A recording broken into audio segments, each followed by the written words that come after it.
Haleluya, haleluya, haleluya, haleluya, haleluya, haleluya, haleluya, haleluya. Seorang Nabi Agung telah muncul di tengah kita, dan Allah mengunjungi umat-Nya. Haleluya, haleluya, haleluya, haleluya. Tuhan sertamu dan sertamu juga. Inilah Injil Yesus Kristus menurut Markus. Dimuliakanlah Tuhan. Selang beberapa hari sesudah Yesus datang ke Kapernaum, tersiarlah kabar bahwa Ia ada di rumah. Maka datanglah orang-orang berkerumun sehingga tidak ada lagi tempat, bahkan di muka pintu pun tidak. Sementara Yesus memberikan sabda kepada mereka, beberapa orang datang membawa kepadanya seorang lumpuh digotong oleh 4 orang.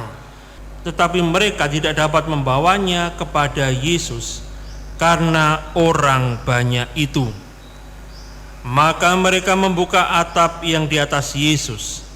Sesudah atap terbuka, mereka menurunkan tilam tempat orang lumpuh itu terbaring. Melihat iman mereka, berkatalah Yesus kepada orang lumpuh itu, "Hai anakku, dosamu sudah diampuni."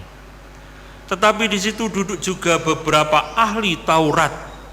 Mereka berpikir dalam hati, "Mengapa orang ini berkata begitu? Ia menghujat Allah. Siapa yang dapat mengampuni dosa selain Allah sendiri?" Tetapi Yesus langsung tahu dalam hatinya bahwa mereka berpikir demikian. Maka Ia berkata kepada mereka, "Mengapa kamu berpikir begitu dalam hatimu? Manakah lebih mudah, mengatakan kepada orang lumpuh itu, 'Dosamu sudah diampuni,' atau mengatakan, 'Bangunlah, angkatlah tilammu dan berjalanlah'? Tetapi supaya kamu tahu bahwa di dunia ini Anak Manusia berkuasa mengampuni dosa." Lalu berkatalah Yesus kepada orang lumpuh itu, "Kepadamu kukatakan, bangunlah, angkatlah tempat tidurmu dan pulanglah ke rumahmu." Dan orang itu pun bangun, segera mengangkat tempat tidurnya dan pergi keluar di hadapan orang-orang itu. Mereka semua takjub lalu memuliakan Allah, katanya, "Yang seperti ini belum pernah kita lihat." Demikianlah Injil Tuhan. Terpujilah Kristus.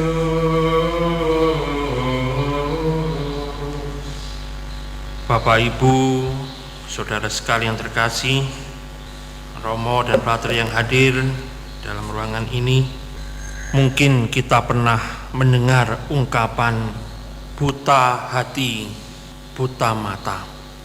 Inilah yang sedang terjadi dalam peristiwa Yesus dalam Injil. Nah, waktu merenungkan Injil ini, tadi malam saya sempat melihat Kompas TV.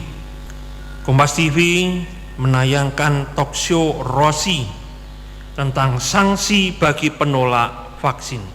Dan salah satu narasumber yang diundang dalam talkshow tersebut adalah Dr. Tirta, seorang relawan corona.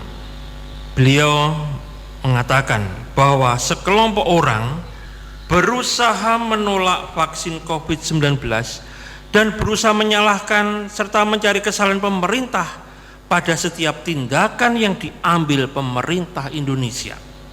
Ketika kasus penularan COVID-19 semakin bertambah, mereka menuntut adanya vaksin.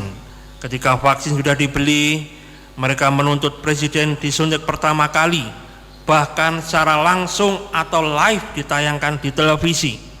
Ketika Pak Presiden benar disuntik dan ditayangkan secara langsung, secara live, mereka menolak disuntik dan memilih membayar denda. Bahkan mereka juga memunculkan bahwa yang disuntikan kepada Presiden itu hanya vitamin. Dan meskipun kasus COVID-19 di depan mata, mereka hanya melihat ini sebagai masalah politik dengan istilah khusus konspirasi. Nah, hal yang lebih menarik adalah pengalaman seorang Romo waktu makan malam bersama di ruang makan pastoran. Sewaktu beliau hendak memakamkan jenazah umat yang meninggal akibat COVID-19. Sambil menunggu jenazah tiba di tempat pemakaman, beliau ngobrol dengan petugas penggali kubur atau petugas pemakaman. Dan orang ini mengatakan kepada Romo bahwa COVID itu tidak ada. Tidak ada Pak COVID itu hanya istilah yang digunakan untuk menakut-nakuti kita, katanya demikian. Semua adalah kebohongan. Orang itu menegaskan, orang ini tidak menyadari bahwa jenazah yang akan dikuburkan dan nantinya dikuburkan oleh orang itu meninggal karena COVID, bukan karena sakit panu, kurap atau gatal jamur yang bisa diobati dengan mudah. Nah, sikap penolakan serupa dialami oleh Yesus dalam kisah Injil hari ini. Para ahli Taurat ikut duduk mendengarkan pengajaran Yesus. Siapa mereka ini? Mereka adalah orang-orang yang mempelajari Taurat selama hidupnya dan memahami banyak isi Taurat, sehingga dikatakan ahli Taurat.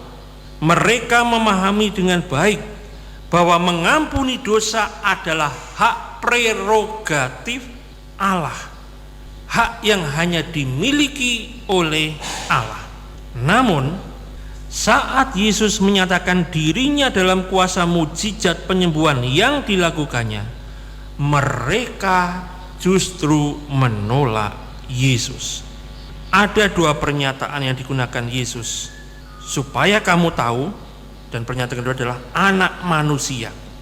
Kalau orang mempelajari Taurat, tentunya dua pernyataan ini dikenali dalam Taurat atau dalam Perjanjian Lama. Pernyataan supaya kamu tahu sering digunakan dalam Perjanjian Lama ketika kuasa Allah ditampilkan untuk menunjukkan bahwa Yahweh adalah benar-benar Allah yang sedang hadir di situ menunjukkan kuasanya. Kita dapat membacanya dalam Keluaran 10 ayat 2 atau Keluaran 16 ayat 12 atau Yesaya 45 ayat 3. Nah, seperti dalam Perjanjian Lama, Yesus mau mengatakan bahwa akulah Tuhan, dialah Tuhan, dialah Allah yang hadir. Dalam dirinya ada kuasa ilahi. Selanjutnya, pernyataan anak manusia digunakan Yesus untuk menunjukkan bahwa Yesus adalah pribadi agung yang datang dari Allah, seperti yang digambarkan dalam Daniel 7 ayat 13 ataupun ayat 141, juga dalam Mazmur 110 ayat 1. Para ahli Taurat ini jika benar-benar memahami isi Taurat, seharusnya mereka bisa mengenal siapa Yesus sebenarnya. Namun kebencian dan penolakan serta sikap keras kepala serta sikap mau menang sendiri atau sikap buta mata, sikap buta hati menghalangi mereka mengenal Yesus. Sikap serupa ketika kita dikuasai kebencian dan penolakan, keras kepala dan mau menang sendiri, buta hati, buta mata, kita terhalang untuk menerima kebenaran, untuk mengenal kebenaran, sekalipun kebenaran itu sudah di depan mata. Para saudara, marilah kita membersihkan mata hati dan mata pikiran kita dari segala hal yang membutakan kita untuk melihat kebenaran. Dan selain itu, tentang vaksin, saya, Romo Andi, Romo Waji, dan para Romo yang lain, frater dan juga para bruder, siap untuk divaksin pertama kali jika vaksin itu diberikan bagi umat Katolik Paroki Santo Yusuf Jember. Kita berharap supaya kita bisa menjadi agen-agen yang bisa memutus rantai COVID, dan juga kita bisa menjadi pribadi-pribadi yang mampu menghadirkan kuasa Yesus yang menyembuhkan bagi masyarakat kita. Mari